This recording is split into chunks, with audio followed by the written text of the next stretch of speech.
Hello, everybody. This is another edition of T.P.A.W chimes in. It's not really an official thing, but it's a review essentially of Birds of Prey. It may be called Chimes In. What do I know? Called the first video chimes in. So T.P.A.W chimes in. What the hell are you doing? You're like going off. Yeah. So it's Birds of Prey. Right there. Right there. Yeah. I was trying to point to it, failed. Anyway, so I'm Thomas Paxton, otherwise known as T.P.A.W. My pseudonym on the internet with a book that I released called Crimson Nightfall. And who are you? I don't know. You sleep with me every night. This is my lovely wife, Amber. On the book, actually, when you go on the website and you click on the link is actually in my cover, thing. When you go on the web, when you go on my actual subscription page and you see the cover, it's right there. When you go on there, you'll see her name. That's what I was getting to. But anyway, now that we've gotten all the plugs out of the way, we're going to talk about Birds of Prey. And this movie, what is this movie, dear? How dare you make me talk first? Yeah, what is this movie? Like, why are we talking about this movie? Why are we so excited to talk about this movie? Well, I mean, I've only been obsessed with Harley Quinn since I was like 5. Yeah, so really this is your fucking movie, Like, yeah, no, actually getting to see it brought to fruition, like, actually, like, Harley Quinn, like, IRL is, like, pretty badass. Yeah, like, okay, so a little bit of background on this movie. It is a sequel of Suicide Squad. Less than desirable. When took her to go see it actually in the theater. I was so disappointed. I was expecting a lot more. Not really necessarily more because all the reviews came in and went, but like everybody like pretty much chimed in and gave it a good whacking, quite a few whackings, and the villain, the Enchantress, was just not good. Like she was kind of like she was so lackluster. And like he had like her hula dancing. Well, it's just like, what's her motivation? Right, and so it's like there were so many things about that movie that we just didn't like very much. Story structure was everywhere. Characters was just wonky and weird. Too many characters, and you don't. It wasn't too many characters. They didn't construct the characters well. But like, it's just like, what are their motivations? Like, the only characters you got the motivation for was Deadshot, I think is his name. Yeah. And Harley. Those were the only two you really had much of a motivation. Hotshot, the fire dude, his family was dead. What's his motivation for getting out? He doesn't have one. Yeah, so, but that being said, Suicide Squad was a royal dumpling on the Harley Quinn brand, and I think that's why they made this movie, aside from the fact that it's Harley Quinn and it sells toys. And so, basically, they were trying to create a movie that, of course, they've got this whole woman movement, which is great, it's awesome and outstanding. You got Wonder Woman out of it, you got all these other movies out of it that are very woman-driven. And, I mean, I'm excited for Black Widow, so. Especially in a culture that used to be dominated predominantly by dudes. Especially in Hollywood, yeah. Like, there's, like, not a single woman director that steps in and goes, I know how to use a camera. It's usually dudes, and that's why a lot of our culture is dominated by George Lucas, Steven Spielberg, and while I'm not taking anything away from peoples that have pioneered my childhood. John Favreau. Which did The Mandalorian. And Iron Man, and is the reason why we have Tony Stark, and the reason why we have all that other awesome goodness. But that being said, we're talking DC here, and so, what is this movie about, dearest? Well, I mean, for the most part, like a basic synopsis is just like, oh, by the way, granted, it's been a year nearly since this came out, but I'm just gonna say spoilers anyway, because I didn't even see it until just last night, so. Thank you, HBO Max. If you don't want spoilers, click away. Shoo. Yeah, if you don't want to be spoiled, we will spoil the shit out of this movie. I'm gonna take and layer in all the spoilers all over your face, neck, and chest, like everything. You're gonna be decked in spoilers, just so you know. So if you don't like this video, like you don't like that idea, click away now. Watch the movie and then watch this review and watch our tomfoolery as we review this. This is your last warning. I'm not gonna go in, like, I'm not gonna kind of try to compliment this movie because I don't want you guys to like automatically be like, oh, he likes the movie or he doesn't like the movie. Just the manic madness that is Harley Quinn, that is in this movie. Just letting you know. So how does it start? Well, I mean, it's obviously a Harley Quinn movie, and most of the time, I wish they'd done this with Suicide Squad, but Harley Quinn is narrating it. Mm-hmm. Oh, let me tell you, the time skips, though, it's just like, dang, you can tell that Harley Quinn has ADHD or something. Yeah, like you could tell It's that. so good. Yeah, psychologically speaking, like they go into like really do a good job of showing the fact that she used to be a psychologist and or a therapist. Oh, psychologist, you got Yeah, it right. okay, so I got it right. She said it like 3 times, but sometimes it's like it's something that kind of goes in, and you're like, oh, so she was a psychologist, and then 5 seconds later something's happening. You're like, wait, what? And so there were some parts in the movie where like you had to remind me of something that happened, Yeah. even though like I've seen it twice because I watched it on my phone, and then I was like the next day was like, "Damn, you have to watch this freaking movie," and so like I was so driven to have her watch it with me because it's her. Like I have Batman, I have Superman, I have so many different movies that I can identify with a lot, and I can like childhood I was like Batman. Every time a Batman movie comes out, she knows because I'm just like Batman. And so, like, for instance, when Robert Pattinson in the new trailer for Batman, which they pushed off again, COVID, and Robert Pattinson did the whole "I am vengeance." I'm just like, so. That being said, this is largely her movie. Like, it really is. Like, I watched this movie, and the whole time, especially after the first act played, I was like, this is my wife's movie. This isn't necessarily my movie. I enjoy the hell out of it, and there was. And even if okay, let's get this straight. You can enjoy a bad movie. You can really enjoy a bad movie. Suicide Squad was hard to enjoy, but you can enjoy a bad movie. You can enjoy the cheese. You can enjoy the weirdness. You can enjoy even if the script is all over the place, even if some of the dialogue is just hammy as hell, you could still enjoy it. I mean, Sci-Fi Channel. The best so it's part, no, the go ahead. best parts of bad movies is the memes that come from it. Yeah. Like 100%. Yeah. So even if it's a bad movie, you get some good memes. Yeah, you get some insane, amazing memes, and you get some insane gifs. And then you have family members that want to talk your ear off about how what they would have done with the movie, even if they never made a movie before in their life. Right. I'm not stabbing you guys, I promise. But like you have like all these other different things. What? You just adding yourself out here too. I am at myself because I know they're gonna do it first. I sue you. I sue you.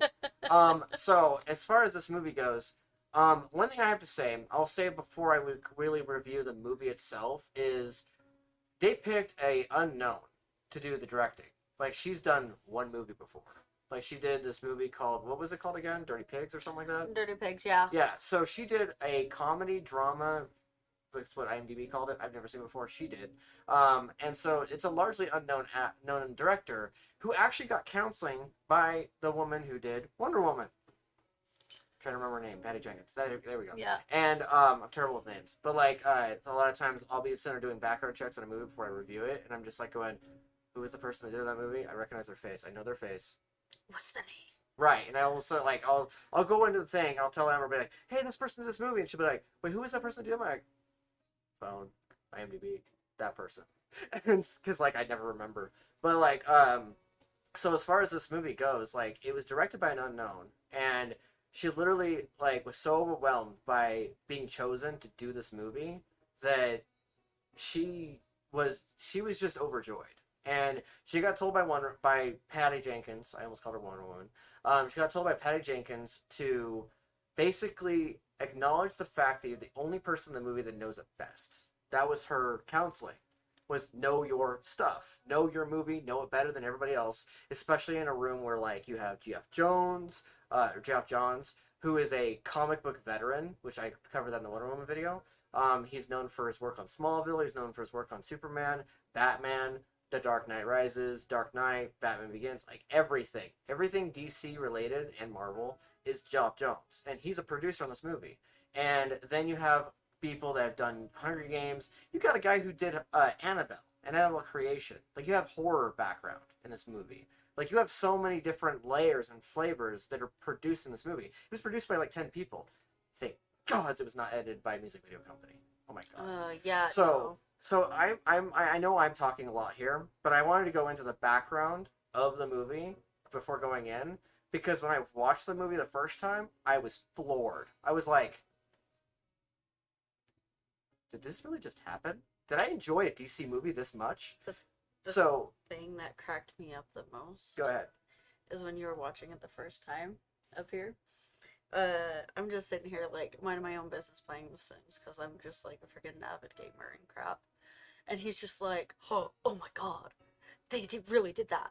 And I'm just like, what? And he's like, sorry, my internal dialogue is leaking externally. And I'm just like, what are you talking about? Was it I think it was the prison scene? Yeah, And it then was. like it was like some of the other stuff they did, because in Suicide Squad, Harley wasn't able to do a lot of physical work because they had so many characters in the movie that they couldn't single in and hone in on, my hands are like going all over the place. They couldn't hone in on a single character. Like they could, but they couldn't.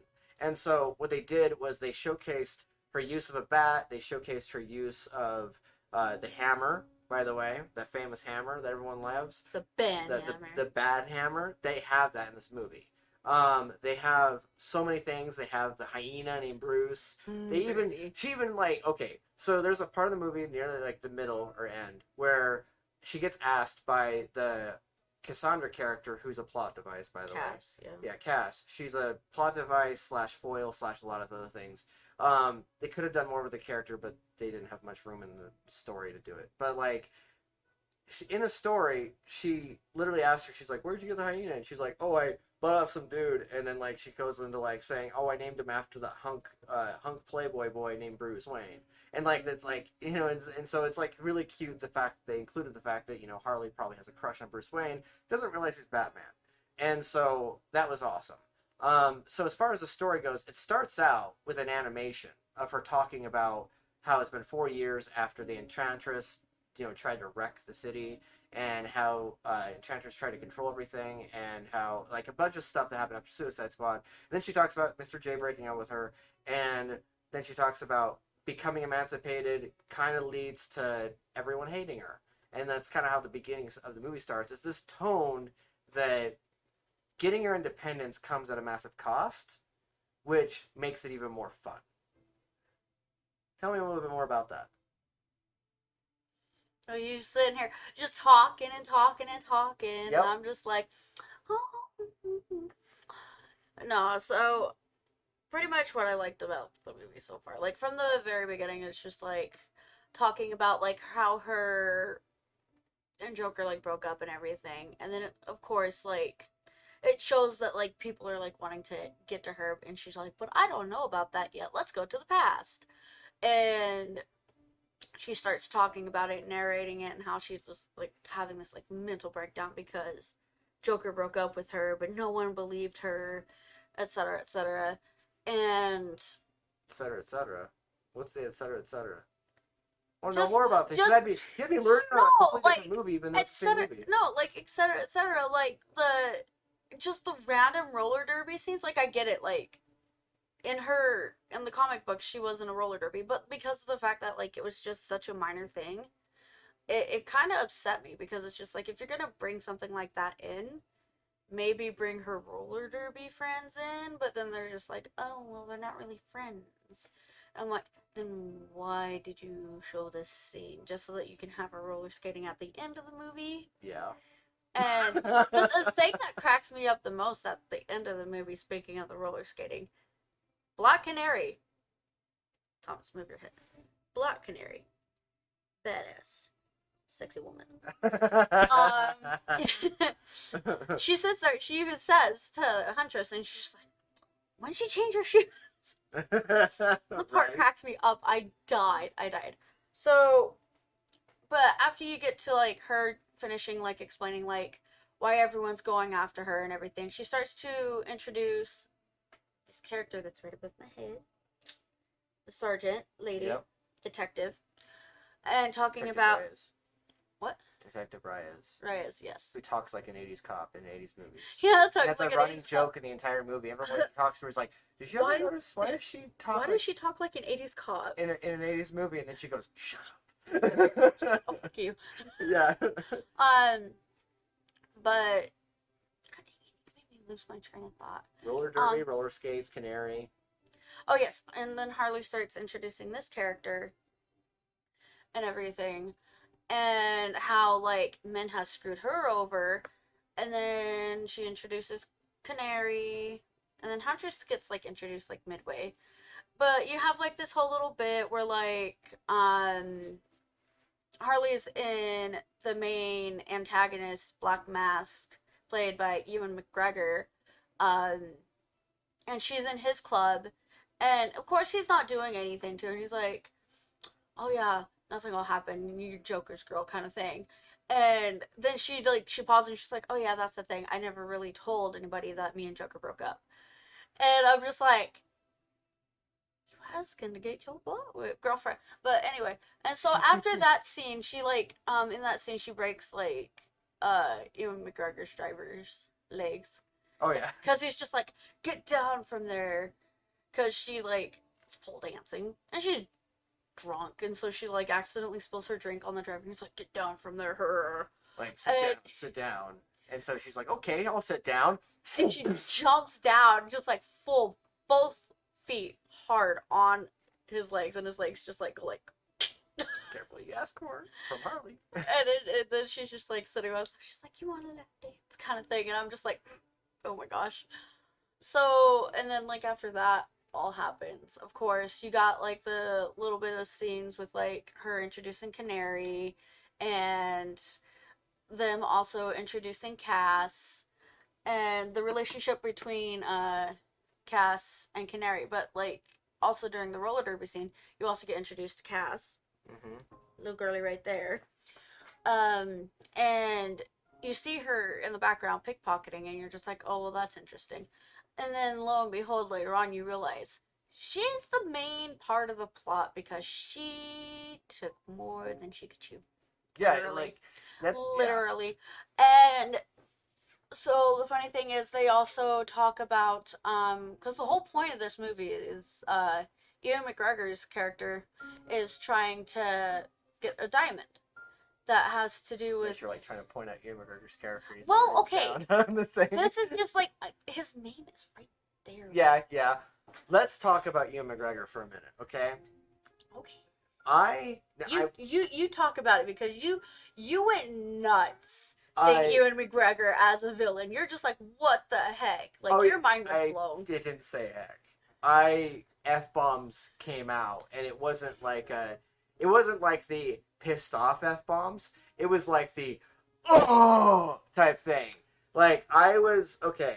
A little background. I was 9 years old, 7 or 8, 9 years old, somewhere. It was in that time span when I first saw him as in Obi-Wan Kenobi. Okay, and granted, I've seen him in The Island. I've seen him in Trainspotting. I've seen him in other roles where he's not playing the same character, right?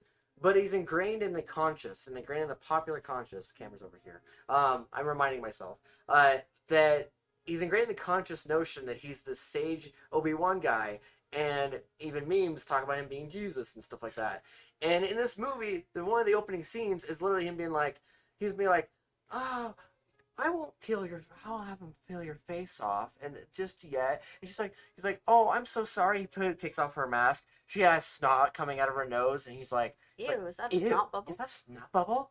Never mind. I changed my mind. Taking her face off," and he walks off, and you're just like, did Obi-Wan really just tell someone to rip their face off? And then and you're quickly reminded this is not Obi-Wan Kenobi. This is Black Mask.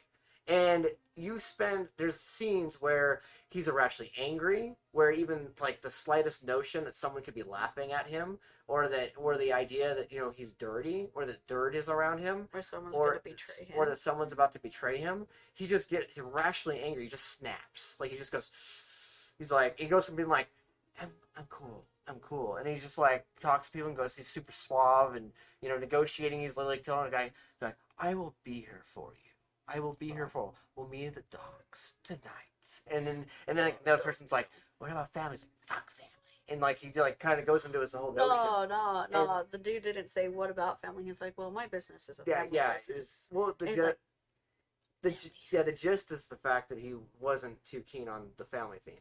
And so, well, I mean, that was just them showing why he has such betrayal issues, because his dad literally just took all of his money, and he was a richy playboy like Brucey boy. Yeah. But his daddy's just like, yoink. Yeah, it's like this play on the notion of like, let's strip away rich white boy power, rich white boy everything, And it's like, it almost like they were, like the director was trying to parallel, because Harley has such a crush on Bruce Wayne. It's like they were trying to undertone parallel, Bruce Wayne with Black Mask. Because they're like, let's show what happens when you strip away the power and strip away the money, and let's show the other side of that reaction. Because you remember in Batman Begins, when Bruce Wayne walks away from all the power and everything and learns how to become a criminal, he stays who he is to a point. He learns how to become a criminal, he learns all this other stuff, and he spends like the grand total of the first act relearning how to be a human being outside of his wealth and power. He gives it up willingly. But in this movie, Black Mask, it was ripped away from him. And so he doesn't like to have his things, as he calls it in the movie. He's like, these are my things. These are my things, my thing. And people are just like, okay, sir, it's okay. And like, so there's like, that is something I want to talk about in this movie, is that Ewan McGregor is a psychopath in this movie. No, he was scary good as a villain. I was just like surprised, like really surprised. I'm just like, dang, boy, really be pulling out the crazy card for this one. But to continue where I left off, the whole point of them was just like trying to get the fortune of like what was it, the Berlantes or Berlianis? I can't remember. The family name started with a B. But it was essentially Huntress's family, and you You're find close. what? Her name was Helen, and it was like Berlinelli or something like that. You're close. Yeah, like I said, I don't care to fact check right now. I ain't worried. So let's see. Oh yeah. So it shows you Canary's point of view for a little bit after they've introduced Detective. Yeah. Yep. Because of the fact that Canary calls the detective and she's just like, hey, the pickpocket, there's this girl that pickpocketed us and she stole the diamond and her name is this, and or Ewan McGregor's character. Yes. Because I'm sucky at names too. Sionis. Yeah, Sionis. She's just like, Sionis is going to come after her. And so, like, the detective's just like, oh, shit. And so she runs in, and as she's running in, boom, bam, bean, Queen hops up into the freaking precinct. But then it, like, goes back to, like, oh, well, how does that she know Canary, blah, blah, blah. And it shows Canary kicking some thug's ass because Harley let it slip that she's not with Joker anymore. And so they're like, we're gonna kidnap her. And Canary just kicked their ass. Yeah. And so because of that, and Sionis seeing it, he is just like, oh, she's gonna be my new driver. And so that's how she gets all tied up in this with like Sionis and Zaz and everything like that. Because originally she was just a singer at his club. But then he's like, oh, she can fight. Yep. So then that happens. And Cass, she lives in the same apartment complex as Canary. And so that's how they know each other. And so, of course, Ewan McGregor's character sends her, Canary, and Zaz to go get the diamond, of course. And Little Miss Pickpocket's just walking down the street. She pickpockets Zaz. And then all of a sudden, cops show up. Boom! And they nab her. And Canary's like freaking out. She's like, oh shit, oh shit. And Zaz is like, oh, like angry. And yes, we're jumping around on the story a little bit, but the story itself jumps around a little bit. Dude, it does. It like I'm not even kidding you. I'm literally going in order of how it jumped around. Yeah, like the story structure itself starts out with a flashback because she's all like, "Let me tell the story how I want to do it," and it says 4 minutes ago. Yeah, and no, like literally, Harley is just the story jumping around until like finally it gets to the point where she's back at the precinct and she's trying to find Cass. Because of the fact that Ewan McGregor's character is just like, hey, I'm gonna kill you because I don't like you. And she's like, wait. You lost something. You said something was missing. The diamond. I can help you find it. And so he's like, fine. You got this amount of time to find it and bring it back to me. And yada yada this. But unbeknownst to Harley, until after she finds Cass and the mercenaries show up, he puts out a warrant, $500,000 reward. Yeah, like $500,000 reward bounty on the girl's head to every single mercenary. Because he really, really badly wants this diamond. Yeah, well, he also wanted to screw over Harley. two things. Yeah, he wanted. Well, He wanted an excuse Yeah. to kill Harley. it comes down to the fact that the diamond has like this entire network inside the diamond, and it like has a network. It has of, coding in it. Yeah, it has coding of.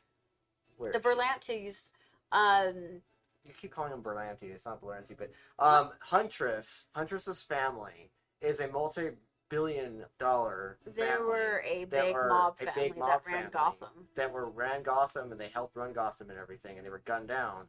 And Sionis helped kill the family, and so the diamond literally holds all the networks, all the coordinates and everything inside the diamond. So he's trying to get a hold of the diamond to stick it to Harley, and also to steal Huntress's funding. And the funny thing is He that doesn't even know that Huntress is alive. He thought he killed all of them. He thought she was dead. Like that's how she gets away with half the stuff she does, is because everyone thinks she's dead. Yeah, it turned out Huntress was saved by one of the henchmen. Yeah. And stowed away in where did they say, somewhere in Italy? Yeah, it was in Italy. Like basically, one of the henchmen was a softie, as she calls it, and calls him. He was a softie. Takes her off, and then she spends the rest 15 years of her life training to become this with his family who are assassins. Yeah. Which, by the way, I did the background check, and I found out that there's no relation between this movie and Kick-Ass. But do you know how much Kick-Ass is in this freaking movie? Down to the fact that they have a sequence near the end of the movie where they're going to the warehouse, they're going to the little hideout place where they call it the booby trap. It's kind of funny. They go to the booby trap, and they're there's warehouse. Yeah. Well, there's like a car going over there. Literally, that thing right there. That's the booby trap. Yeah. So they're going to the booby trap, and Harley tells Sionis to meet her at the booby trap, which is funny. You're skipping way ahead. And there's a scene near the end of the movie. It's the third act where they're doing the car scene, and it's really quiet, and the score's kind of light. And Zaz is talking to Huntress in the car, and Huntress is being talked to by Canary. Yeah. And talking to Canary, and Zaz finds a text message from Canary. He's like, "Your birdie's a rat," to Black Mask. Oh, no. Canary wasn't texting Huntress. Canary was texting Detective Lady. Okay. Yeah, she was texting Riot. Someone was texting someone else. Zaz found out about it and found out she was called her a rat. And the whole point of the reason why I'm saying this is because in Kick-Ass, there's a similar scene in that movie, and some of the structure of it mirrors it. Not to mention the tone of the fact that it's a mob boss family hunting out another mob boss family, and then you've got a Huntress who's basically Hit Girl. I was jazzed. I was like, yeah. Well, okay, keep in mind though, it's a superhero movie that has to do with mobsters. Kick-Ass was a superhero movie that had to deal with mobsters. It's a very typical formula, but it's a good formula, because if it wasn't a good formula, they wouldn't use it over and over again. I watched Kick-Ass probably one summer. The summer Kick-Ass came out, I probably watched it at least once a day. Yeah, I know. I got sick and tired of it after a while. 365, or not 300 days, but it was it was a long time. I had to the point where I knew every single scene in that movie. I even knew certain dialogue scenes, and there were certain times where when she had her first kid. My first kid. Our first kid. Yeah, Thomas. Yeah, our first kid, and then our second kid. Not necessarily a third kid, because by then I'd stopped, being me and started being a stressed dad. But the first kid, I watched Kick-Ass probably every day, and she got so sick and tired of it. It wasn't even funny. I own the entire comic book collection, even the Kevin Smith ones. And so when I watched this movie, Birds of Prey, I was like, this is very Kick-Ass. This is very Matthew Vaughn. I love this. I love the hell out of this. This movie, okay, the title alone is they call it the Emancipation of Harley Quinzel. Do you know how many times in the screenplay, when they're talking, how many times in the screenplay the word freedom, or the idea of freedom, or the idea of individuality, the idea of liberation from one's captor, which Harley has Stockholm Syndrome. It's very clear. And there's a scene where she's talking to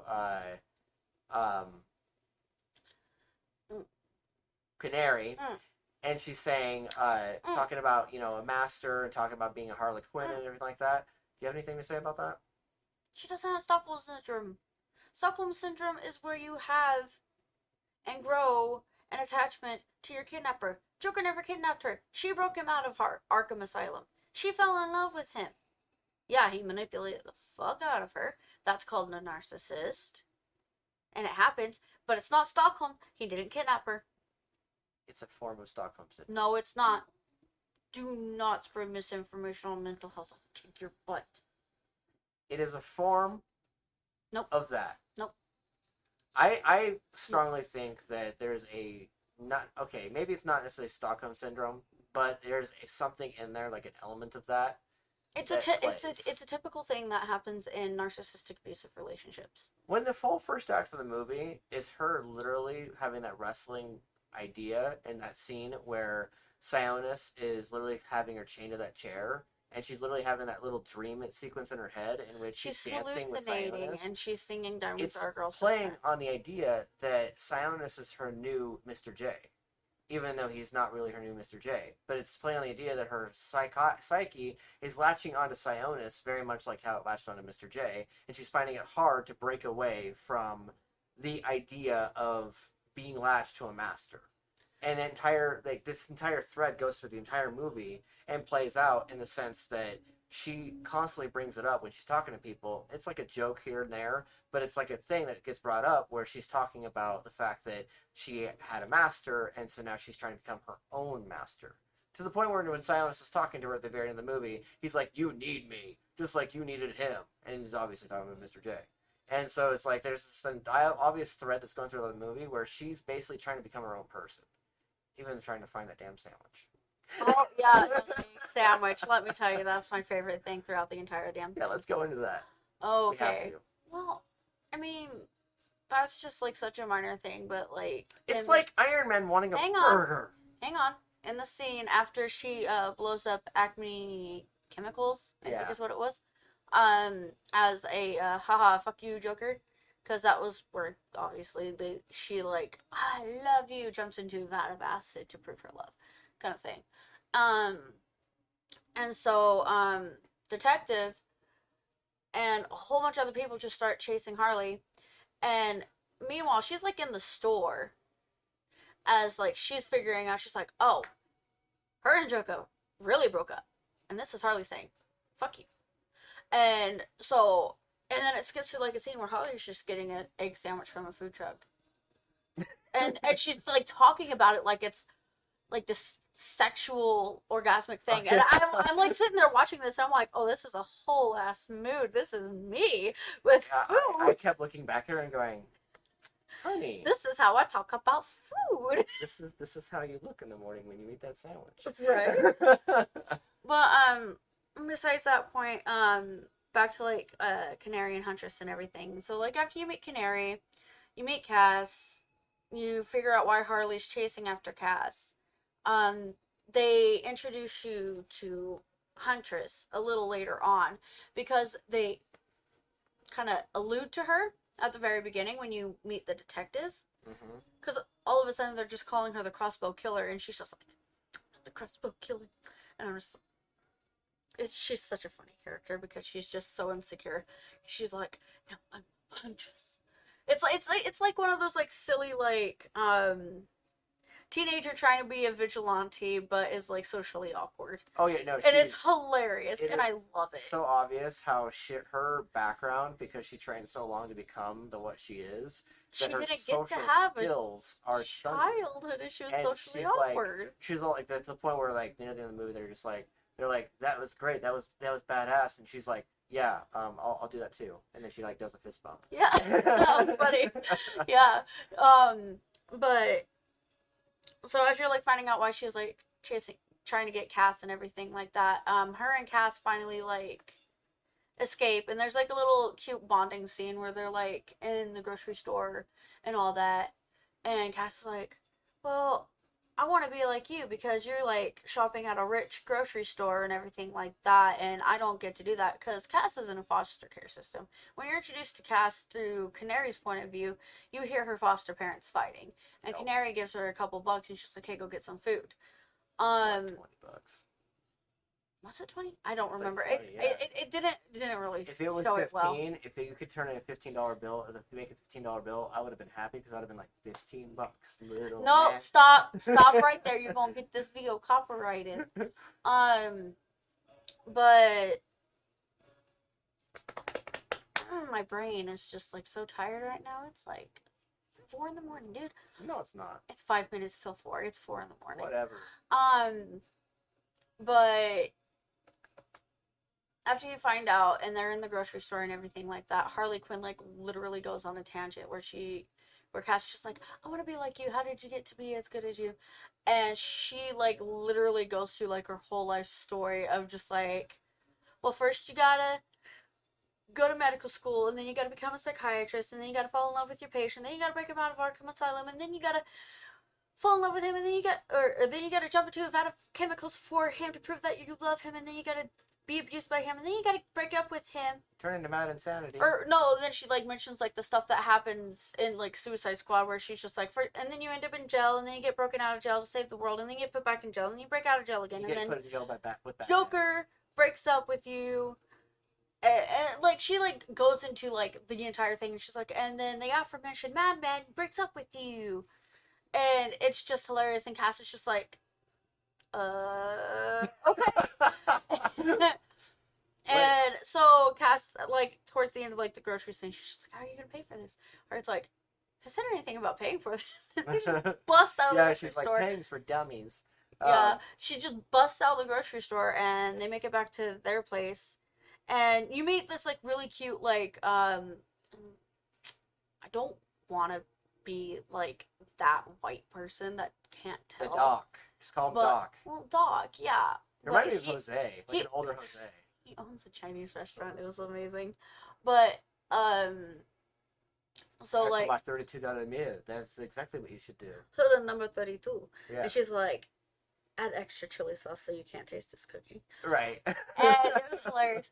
And so, then that's about the time that they introduce Huntress, because Huntress comes in after they get home, and she's just like, well, Doc, I hear you know everyone. And she's like talking in Mandarin, and then she talks in English, and she's like, I am, and then Harley goes into her like spiel where she's introducing Helen and why she became the Huntress and all of that stuff. And then she's like, I'm the Huntress. And so it flashbacks, I can't remember completely, but I'm pretty sure it flashbacks to Harley and Cass just eating cereal and stuff after they've had their whole conversation about the hyena and the beaver. You're like, and eating cereal. And so it flashbacks to them, and all of a sudden, like, Harley, no, it flashes back to Canary, and Canary freaking out about it, and you're like trying to remember Ewan the exact McGregor. word of this movie, aren't you? Yeah, I am. Dude, it was so confusing, but it's so good. Like, it just, when you have this many characters and you're trying to hop between so many different points of views, it's really hard to keep up after a while. But I was able to keep up with it with my long attention span. But right now I'm like 0 on sleep, and my brain is just like, go to bed. And I'm just like, no, movie review. And so self-narration. Yes. So it like goes back to Canary's point of view. I can't remember exactly what happens in it, but I just know that she's freaking out and panicking a little bit. Because Doc decided to sell her out. No, not Harley. Which one? I haven't gotten to that part yet. Okay, It is back at Canary. Okay. With Ewan McGregor. Okay. And Zaz. Okay. And she's freaking out. Okay. Because Ewan McGregor's just like, find the girl. Dead or alive. I just want my diamond. And Zaz is all like, cool beans, I chop a face.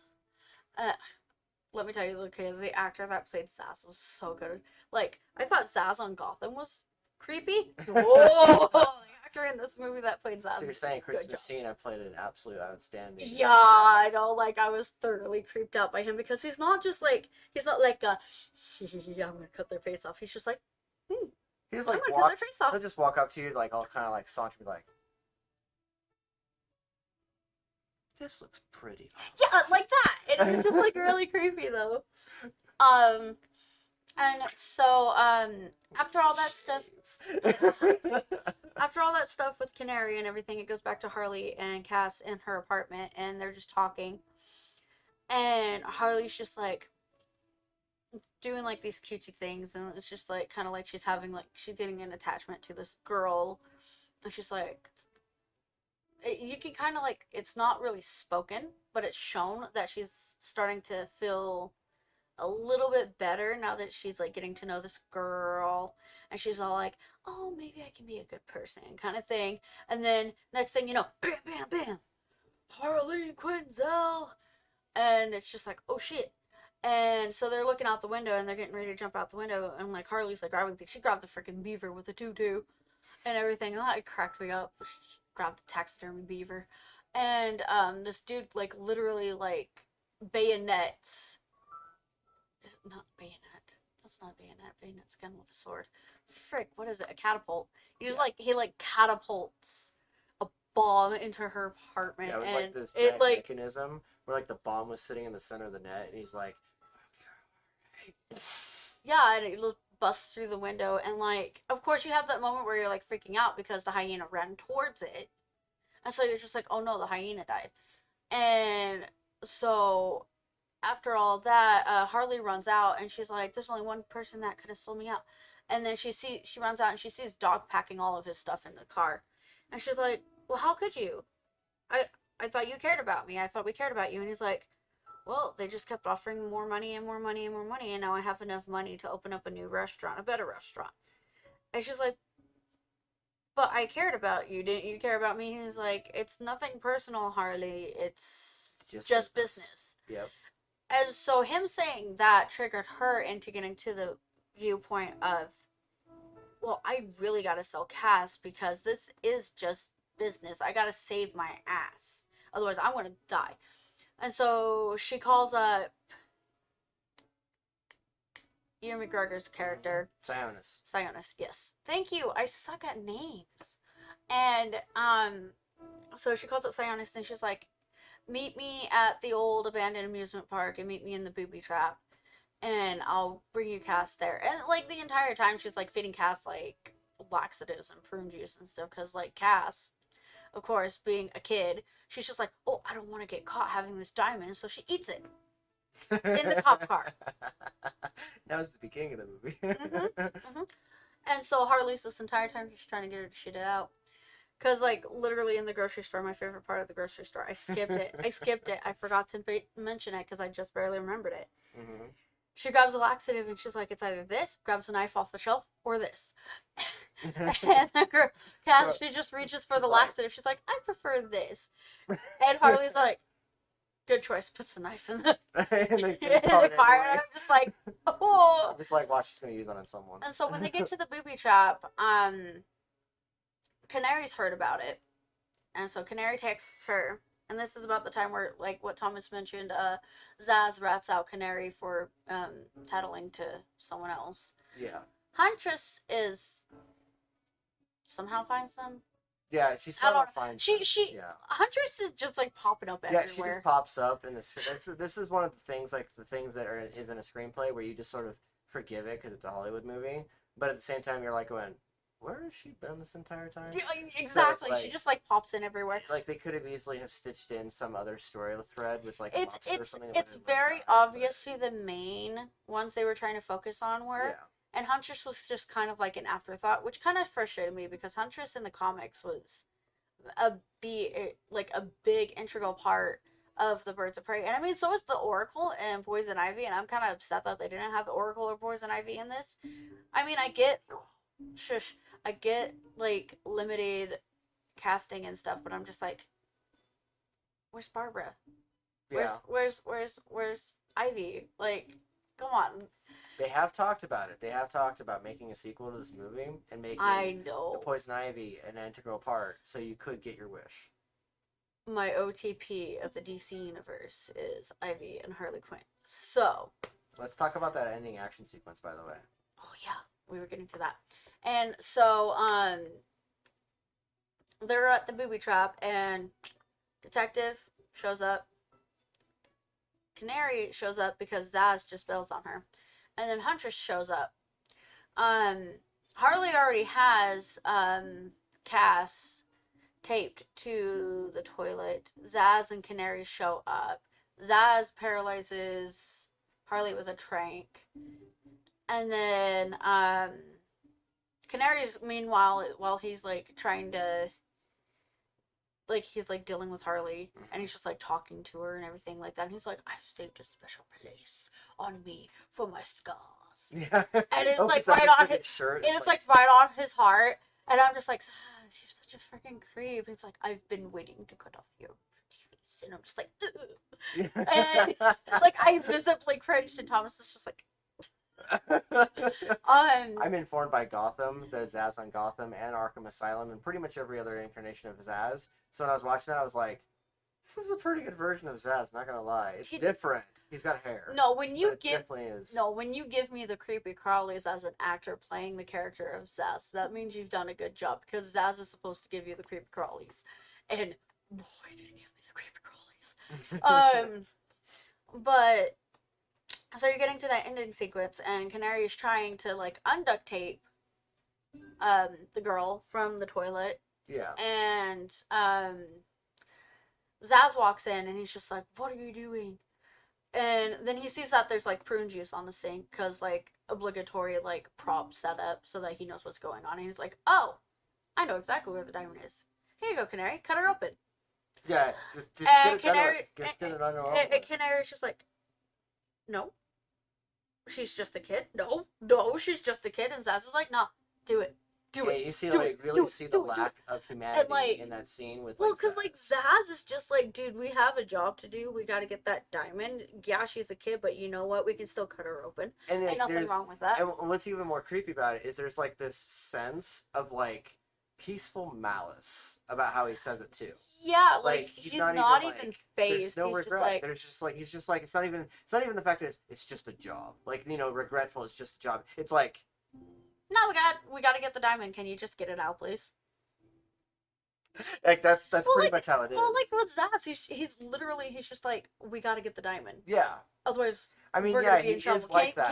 Can we just get it out, please? His, Why like, are you making this hard? Made me like think of like a more focused version of Zaz in Gotham. He's just like, well, because he's just like, why are you making this hard? It's easy. All you have to do is cut her open. Like, done. And he like sees her as like this object. It's just an obstacle that's in the way of making his person happy. Yeah, plays part. Because it's like Zaz is like Sionis' dog. Like, no, it's worse than his dog. Did you not notice how the actor was looking at him? Dude, Zaz was practically in love with him. Zaz wanted to bone him.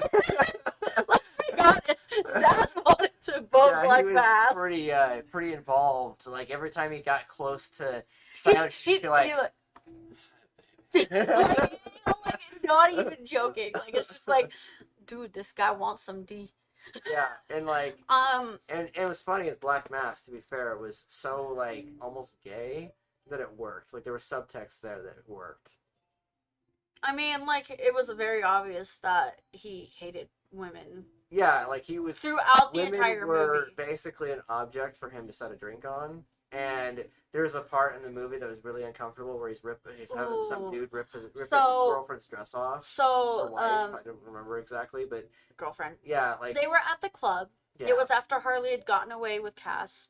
This girl that's just across the way from him with her little group of people, her boyfriend and her friends. They're just laughing at a joke, and he's like looking at Zaz. He's like, "Is she laughing at me? Is she laughing at me?" And Zaz is just like straight up. He's like nonchalant, don't give a shit. I want some drama. Yeah, she's totally laughing at you. And, absolutely. Why wouldn't she be? And so like he goes over there and he's like, "What's so funny? Are you laughing at me, Erica?" And he like forces. He's just like, "Get up on the table. This is my club. This is my club. Get up on the table and dance." And so she like gets up there and she's like kind of like looking uncomfortable, as you would put in that situation. And then he's just like, he's like, "Ew, that dress is hideous. Take it off." And like, and you just say, "Take it off." He's like, "Take it off." Well, I'm not gonna act it like that. That's gross and slimy, and I'm kind of appalled that you did that. So it's because of the fact that Nope. evoking with Ewan McGregor. I respect Ewan McGregor's portrayal of Black Mask. Let's just say that. The only other portrayal that I've really seen, like I've seen many different portrayals of Black Mask, but the most memorable is Under the Mask, like Under the Red Hood, when Black Mask is literally just his black mask. Like Ewan McGregor in this movie wears a helmet it's a black mask, but in the original cartoon he's burned. And so helmet?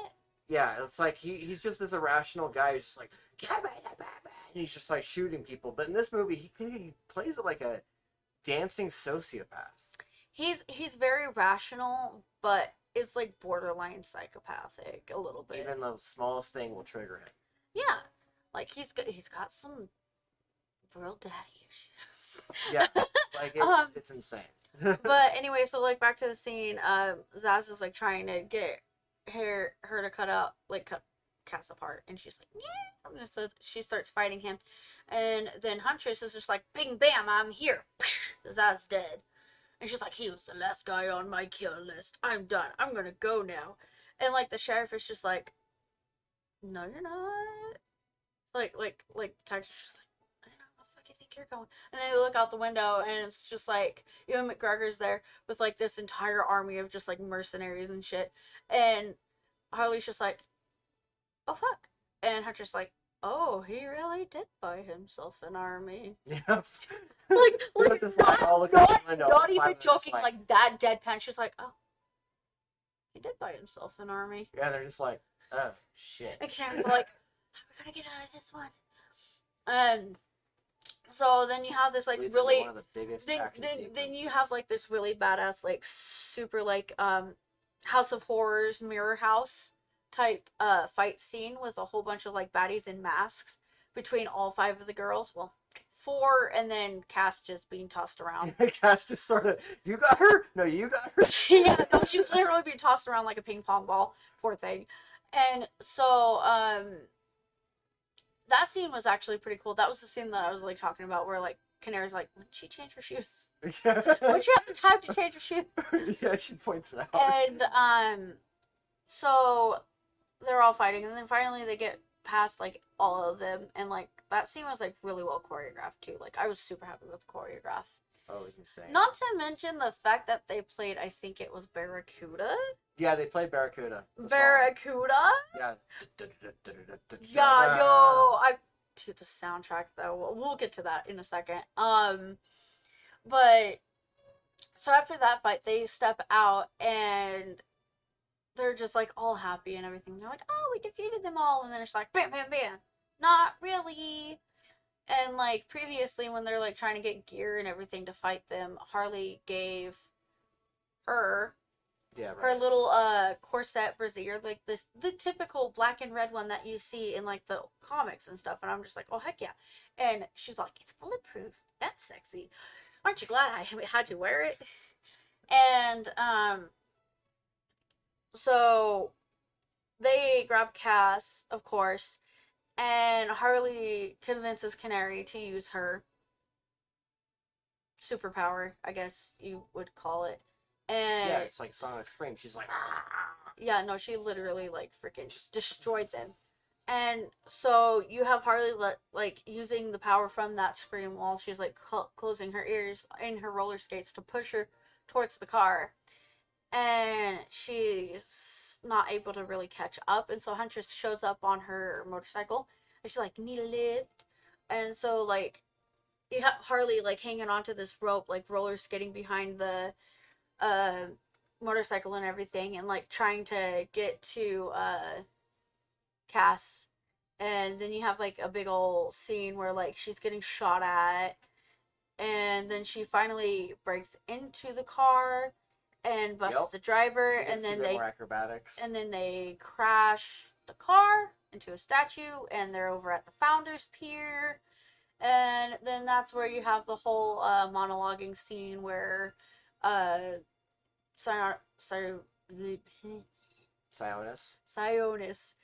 Why is it such a hard name? Freaking DC Universe and their French mafia names. And Sionis is just sitting there having his big old monologue.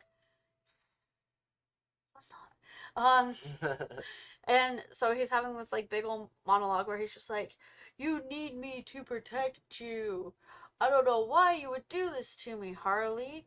You can't ever survive on your own. You weren't able to do it before, and then you had Joker, and you're still unable to do it, and that's why you needed me," kind of thing. And of course, Miss Cop Lady only gave her One bullet. a gun with one bullet. I'm thinking it was a revolver, if I'm not mistaken. Yeah, it was a revolver. With one bullet, and Harley's so sure that she's got him. He's hiding behind a statue, and she shoots the statue, and she's like, "Oh fuck, I fucked up, shit." And so, Cass is just sitting there. She's like, because like Harley's just like apologizing to her, and she's like, "I'm so sorry. I couldn't save you. You were actually making me think that I could be somewhat of a good person. Sounds and less horrible human being. less of a horrible human." Yeah. And then Cass is like, "Oh, if we're doing apologies, then I need to apologize for something I took from you." And she's like, "Oh, you grubby little leechers." Like, she says just like a really cute, endearing like insult to her. And she's like, "I stole one of your rings." And then she shows her finger, and she has the pin from the grenade on her finger from the grenades she jacked earlier in the scene where they were getting all loaded up for the fight. For the fight. And so Harley grabs Cass, because Ewan McGregor's character is like, "Oh shit, what?" And so Harley grabs Cass, grabs the grenade, tosses it at Ewan, and pushes him off the bridge. I'm just gonna use his actual name because I'm not gonna remember his name. Flies over the bridge, he goes. Yeah, no, literally, you see his body explode, like a leg go this way, an arm go that way, his head go down, and like his torso's just Her gone. look on your face was priceless, by the way. Because I look back, because I've already seen this. So I look back and I saw her face. She was like, I was like, like, I was just like, "Oh, damn, they went there." They went there. Great. It was great. And like the end of the movie though too was like real great because you have that like typical like hero movie, Harley Quinn movie scene where they're all at a restaurant just like being jovial and having fun and everything like that. And they go into how like Cass finally did the do. Because they're just like, "Bring the colander," and I'm just like, huh. But and then like next thing you hear as like Canary, Huntress, and Detective are like joking around and stuff. You hear and like Harley's like run off with Cass and Canary's car. And Canary's like, "Did she just steal my car?" And Huntress is just laughing her ass off.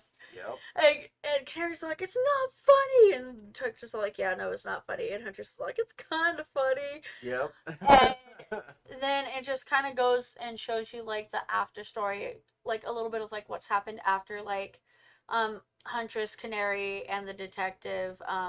After like the psionics thing, the one dude that screwed over the detective took credit for it again, and so she just up and quit. She's like, fuck you." And so Huntress, after getting like the codes from the diamond to get her family's fortune, she uses that money to build the Birds of Prey, which end up being Detective, Canary, and Huntress, which it's not comically accurate, but I will let it pass. You got your 3 for a potential sequel. No, Thomas. What? It wasn't Huntress that started the Birds of Prey. It was Oracle with Black Canary. Oracle will probably reform it in the sequel. I don't know. They always change things. Well, we'll see. I'll let it slide because it was a good movie.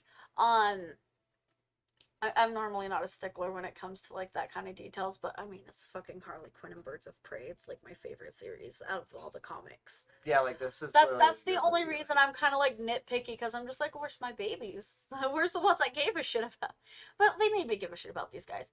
And so like at the end of the movie, you have like the whole little spiel where they're just like, "Oh, and they made the Birds of Prey," or as I like to call them, the goody two shoe do gooders. Something like that. And then it shows her with Cass in a car, and she has a business card and everything like that. and she's walking back out to a car with Cass in it, and Cass pulls out the egg sandwich. Yep. The delicious egg I sandwich. love how they do that, harkening back to the And beginning. so she gives one to Harley, and they're both just like, and like Bruce is in the back of the car because lo and behold, Bruce is alive. He's like, and he was wandering around Chinatown. She even mentions it. She's like, "Oh yeah, we found Brucey. He was running around Chinatown," and so she's talking about how she took Cass on as an apprentice, and I think that's kind of where it ended. And then mid credit scene.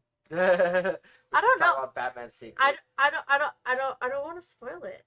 Yeah, I'm not. I don't want to spoil the end credit scene. You're just gonna have to watch the movie because it's hilarious. Yeah, it's a hilarious mid credit scene. It's so funny. You need to see I it. was laughing really hard the second time. One thing I want to really focus on is some highlights on this whole thing is one, female filmmaking. Like, this was made by a female and written by a female. And now, while that's not really that important, to me anyway, because I think that everything should be equal, in Hollywood it is not equal. And there's not enough females directing movies, and there's not enough females writing movies. And this movie, okay, let's talk about the action. The action was so fluid and so organic. Like, you would think that, Tarantino or that imagine some of your best action sequences that you've probably seen in your lifetime. This was pretty fluid. Like, it was really well done. And there's the part that she's talking about at the very end in the booby trap scene. That part bounced around so well between each character. And, I've talked to my aunt about head hopping. I've talked to the people about multiple point of views. And I do them myself. And this was the really well done version of head hopping. And when it comes to the hero's journey, it had the attack on villain, the plan on villain, the sidekick leaving, because Doc is her sidekick, he leaves. There's so many things in this movie that goes into the 12-act structure, and she's not even a hero. She's a villain, technically. But yet in the story, they were able to... they humanized her. They made it to where she was human.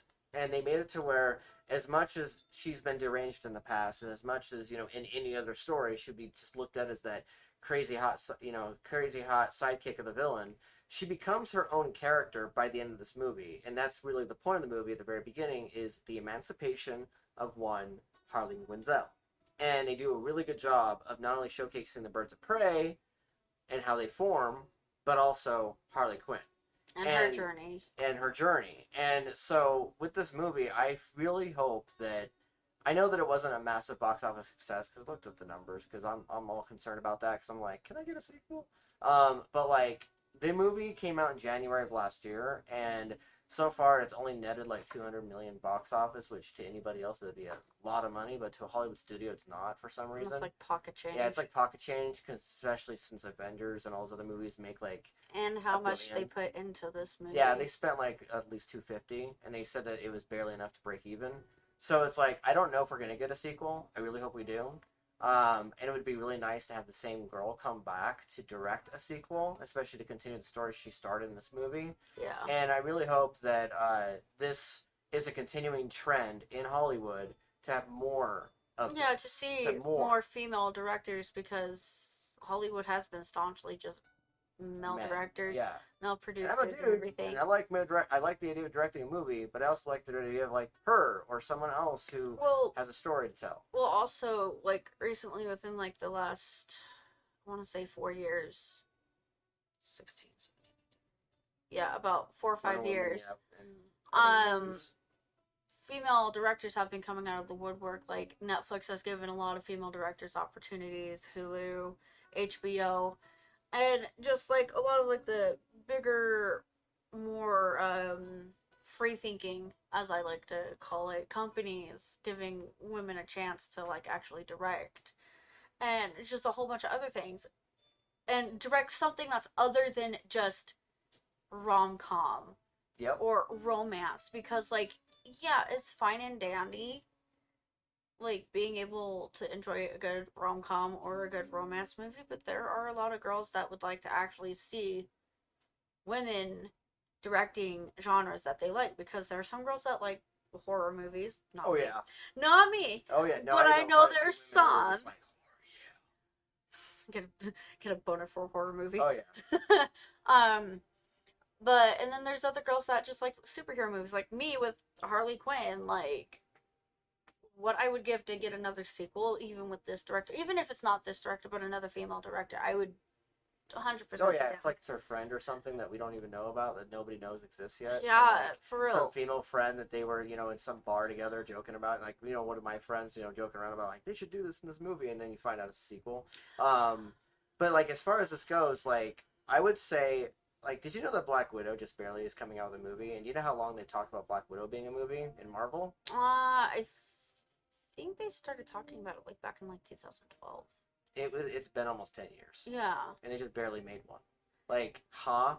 And Punisher and Black Widow have had a dynamic in the comics and in other forms, and she could easily have had her own movie. I mean, they've come out. This is like their third or fourth comic movie done for a villain. I think the main reason why they held off on doing the whole Black Widow movie thing, and this is just me personally, they didn't know how it would be received by their male audience. I mean, kind of. I mean, have you seen Neon Flux? Have you seen Tomb Raider? Have you seen all these other movies that? Yeah, granted they were kind of cheesy. Or they were kind of like stylistic. But... Their experiment movie, in my opinion anyway, was to see how people would react to the Black Panther movie. And it was well received by both women, men, and people of color. Yeah. Especially Black identifying people of color. Yeah, I have not seen any of my buddies of color at a movie theater. Yeah, because of the fact... Dude, even Mark Bernardin was just like, yes! I know, right? Marky boy, Mark Bernardin.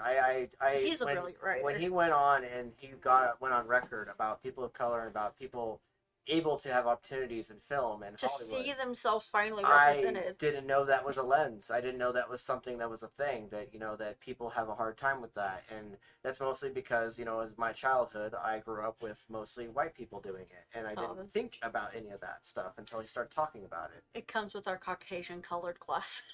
Whatever. How I am about that. But yeah, like, as far as like this goes, like, this, I would say this movie is probably one of the best movies I've seen in a long time. As far as like it is a really good movie. I have to say, like, I don't like DC often when it comes to their movie universe. Yeah. This is actually the best DC movie I've actually seen them pull off, because the other ones, like, no offense to like the Dark Knight aficionados and everything like that. The Dark Knight stands out. Well, like, I'm just saying, like, no offense to, like, the Dark Knight aficionados and, like, the Batman v Superman. It's just, like, I didn't like it. It didn't catch my attention. Yeah, every time I put Dark Knight on and I just go on and I leave the room. And I'm just like, when I'm all like, remember, it's the magic trick scene. It's you want to see a magic pen disappear. It's gone. Like, she just leaves the room, and I'm just like, it's Batman! And she's like, I don't care. Your brother killed it for me. Like, I really couldn't get into it, and like the storytelling was so shoddy, and like the scenes of shoddy. Dude, the character development. The only one that was good was Dark Knight Rises with the Joker in it. Okay, that's it. You mean Dark Knight? Dark Knight. What? Joker's another third one. That's Bane. Okay, well, that's the one we don't talk about very much. Don't even get me started. No, this is about Harley, my queen.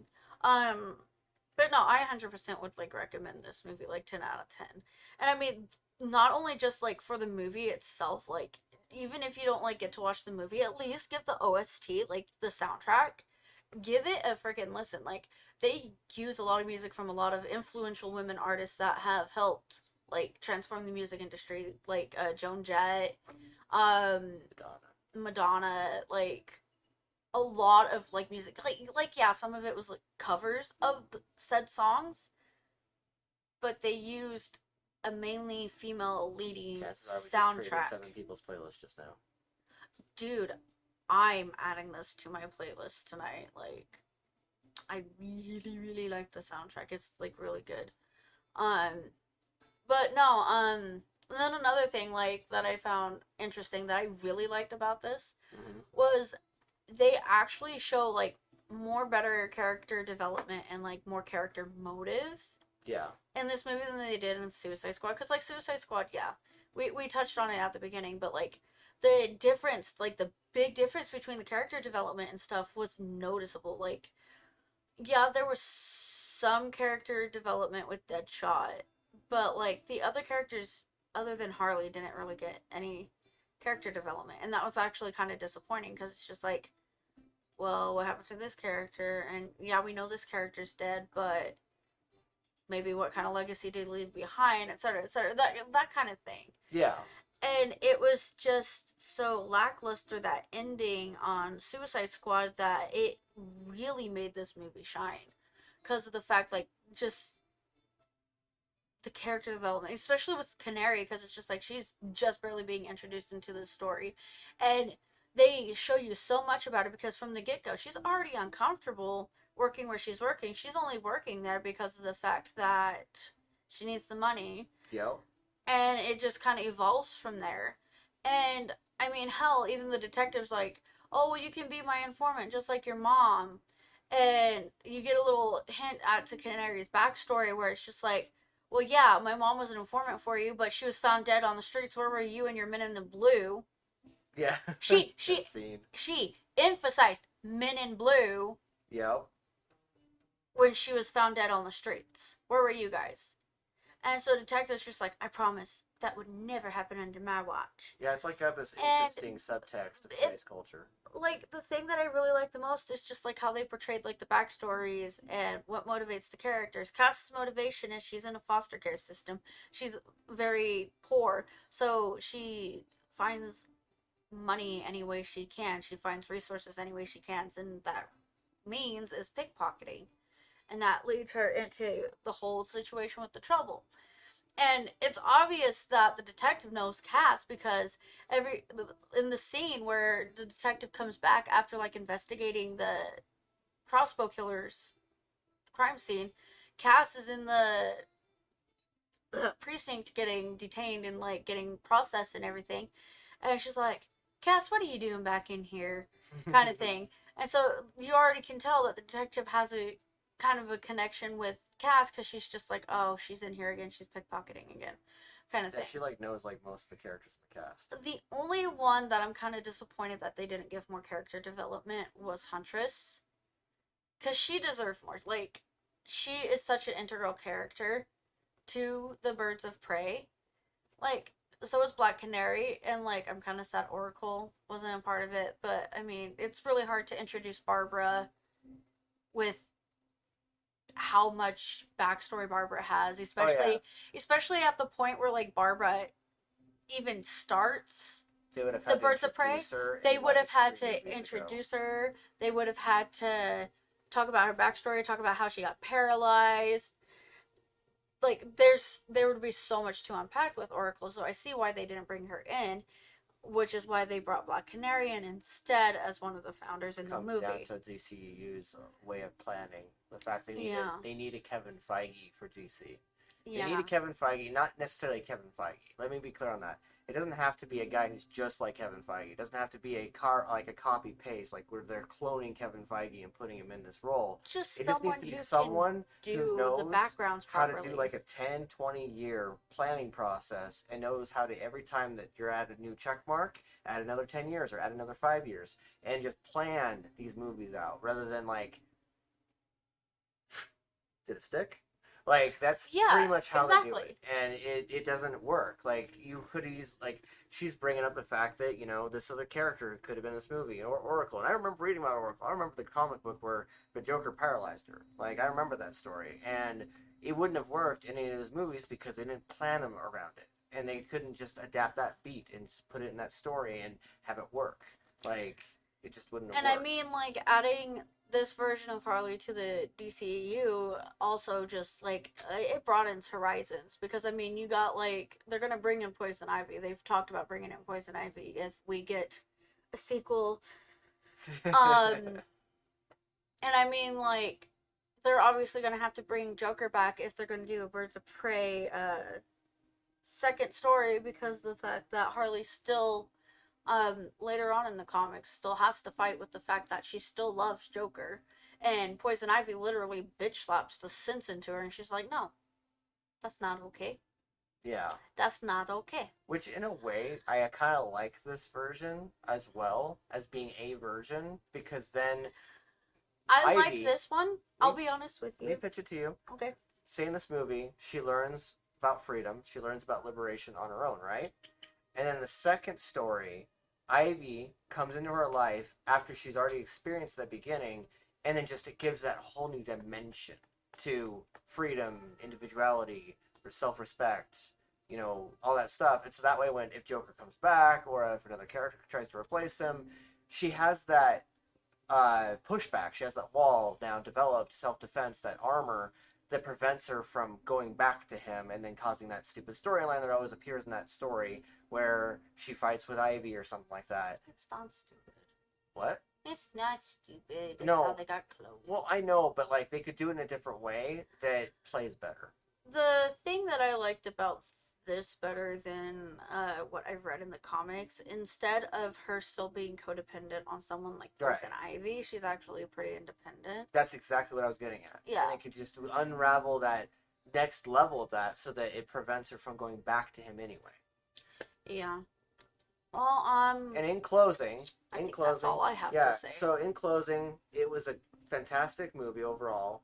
I didn't want to reveal everything at the very beginning. I wanted to like let her talk for a bit, you know, her beautiful wife of mine.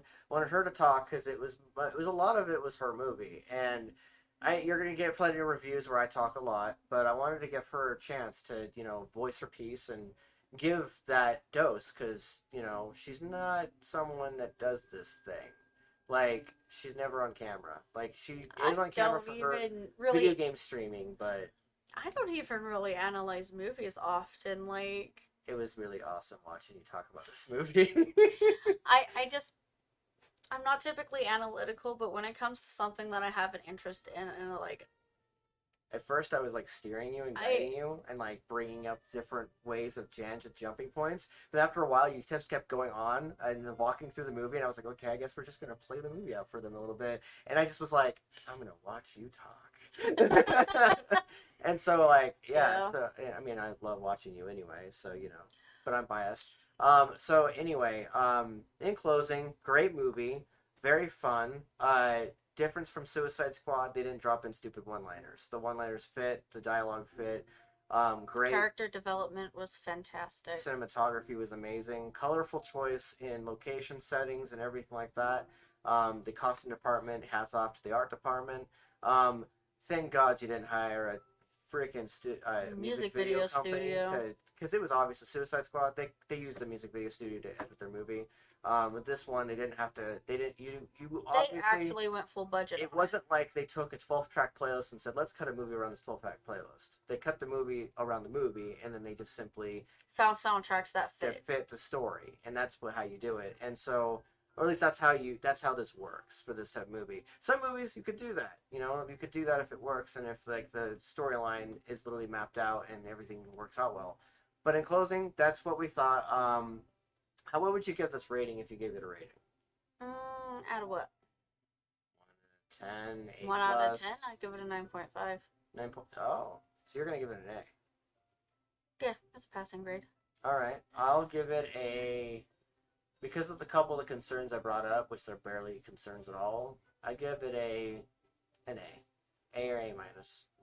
Yeah, you're a lot more critical than me. I'm pretty easy to please. Yeah, as long as you got good character development. Wonder Woman, I gave it a C plus B minus because there were some parts of that movie that I was, and you pointed them out like the next day. You were like, by the way, Wonder Woman isn't really a full character, and I was like, wait, what? Well, the thing and she pointed out a couple things. I'll say this little tidbit, and I pointed out to him after watching this movie.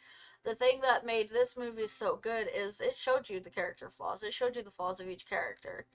Not that they're not just perfect. They are struggling in different ways. Like Cass's like issue, like fault, character fault is like she's a pickpocket and she's in the foster care system. Canary is she can stand up for others all she wants, but she struggles to stand up for herself. The detective was she lets men step all over her.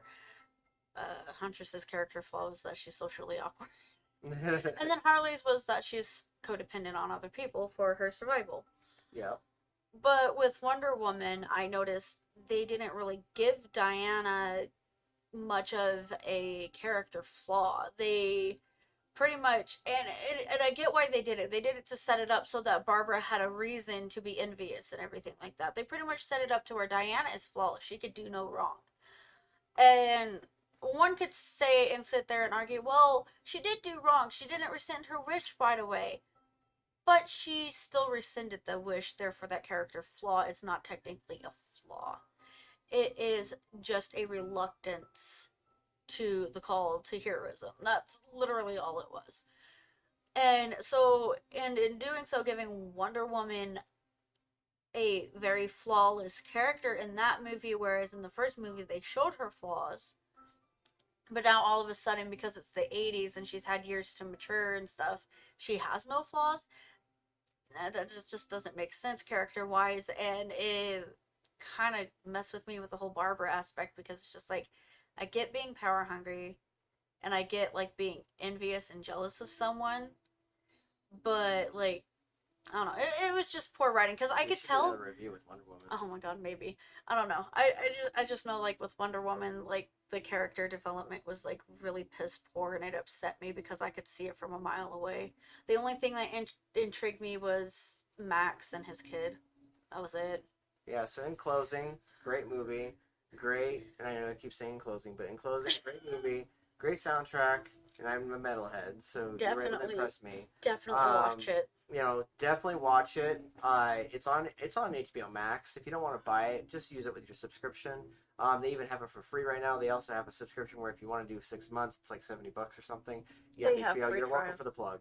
I Sponsor us. Yeah, so I am T.P.A.W, otherwise known as Thomas Paxton, and this is my lovely wife, Amber Paxton, otherwise known as Ghostelle. If you want to find me on other socials, you can find me on YouTube under Ghostelle. It's pretty much Ghost and then ELLE. And most of my other socials on Instagram is just Ghostelle as well with an underscore. I tend to do art. I do stream on Twitch. That one, the O is with a 0 because someone stole my username. Because boo on them. So if you want to check me out, I'm gonna start trying to stream on Sundays 2 to 6.